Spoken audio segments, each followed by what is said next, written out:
Matthieu, chapitre 5. Voyant la foule, Jésus monta sur la montagne et, après qu'il se fut assis, ses disciples s'approchèrent de lui. Puis, ayant ouvert la bouche, il les enseigna et dit : « Heureux les pauvres en esprit, car le royaume des cieux est à eux. Heureux les affligés, car ils seront consolés. Heureux les débonnaires, car ils hériteront la terre. Heureux ceux qui ont faim et soif de la justice, car ils seront rassasiés. Heureux les miséricordieux, car ils obtiendront miséricorde. Heureux ceux qui ont le cœur pur, car ils verront Dieu. Heureux ceux qui procurent la paix, car ils seront appelés fils de Dieu. Heureux ceux qui sont persécutés pour la justice, car le royaume des cieux est à eux. Heureux serez-vous lorsqu'on vous outragera, qu'on vous persécutera, et qu'on dira faussement de vous toutes sortes de mal à cause de moi. Réjouissez-vous et soyez dans l'allégresse, parce que votre récompense sera grande dans les cieux. Car c'est ainsi qu'on a persécuté les prophètes qui ont été avant vous. Vous êtes le sel de la terre, mais si le sel perd sa saveur, avec quoi la lui rendra-t-on ? Il ne sert plus qu'à être jeté dehors et foulé aux pieds par les hommes. Vous êtes la lumière du monde. Une ville située sur une montagne ne peut être cachée, et on n'allume pas une lampe pour la mettre sous le boisseau, mais on la met sur le chandelier, et elle éclaire tous ceux qui sont dans la maison. Que votre lumière luise ainsi devant les hommes, afin qu'ils voient vos bonnes œuvres et qu'ils glorifient votre Père qui est dans les cieux. Ne croyez pas que je sois venu pour abolir la loi ou les prophètes. Je suis venu non pour abolir, mais pour accomplir.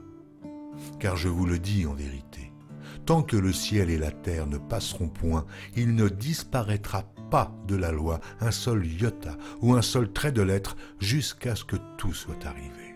Celui donc qui supprimera l'un de ces plus petits commandements et qui enseignera aux hommes à faire de même sera appelé le plus petit dans le royaume des cieux. Mais celui qui les observera et qui enseignera à les observer, celui-là sera appelé grand dans le royaume des cieux. Car je vous le dis, si votre justice ne surpasse celle des scribes et des pharisiens, vous n'entrerez point dans le royaume des cieux. Vous avez entendu qu'il a été dit aux anciens, « Tu ne tueras point ». Celui qui tuera mérite d'être puni par les juges. Mais moi, je vous dis que quiconque se met en colère contre son frère mérite d'être puni par les juges. Que celui qui dira à son frère « Raka » mérite d'être puni par le Sanhédrin, et que celui qui lui dira « insensé » mérite d'être puni par le feu de la Guéhenne. Si donc tu présentes ton offrande à l'autel, et que là, tu te souviennes que ton frère a quelque chose contre toi, laisse là ton offrande devant l'autel, et va d'abord te réconcilier avec ton frère, puis viens présenter ton offrande. Accorde-toi promptement avec ton adversaire pendant que tu es en chemin avec lui, de peur qu'il ne te livre au juge, que le juge ne te livre à l'officier de justice, et que tu ne sois mis en prison. Je te le dis en vérité, tu ne sortiras pas de là que tu n'aies payé le dernier cadran. Vous avez appris qu'il a été dit, tu ne commettras point d'adultère. Mais moi, je vous dis que quiconque regarde une femme pour la convoiter a déjà commis un adultère avec elle dans son cœur. Si ton œil droit est pour toi une occasion de chute, arrache-le et jette-le loin de toi. Car il est avantageux pour toi qu'un seul de tes membres périsse et que ton corps entier ne soit pas jeté dans la Guéhenne. Et si ta main droite est pour toi une occasion de chute, coupe-la et jette-la loin de toi, car il est avantageux pour toi qu'un seul de tes membres périsse et que ton corps entier n'aille pas dans la Guéhenne. Il a été dit que celui qui répudie sa femme lui donne une lettre de divorce. Mais moi je vous dis que celui qui répudie sa femme, sauf pour cause d'infidélité, l'expose à devenir adultère, et que celui qui épouse une femme répudiée commet un adultère. Vous avez encore appris qu'il a été dit aux anciens, « Tu ne te parjureras point, mais tu t'acquitteras envers le Seigneur de ce que tu as déclaré par serment. » Mais moi, je vous dis de ne jurer aucunement, ni par le ciel, parce que c'est le trône de Dieu, ni par la terre, parce que c'est son marchepied, ni par Jérusalem, parce que c'est la ville du grand roi.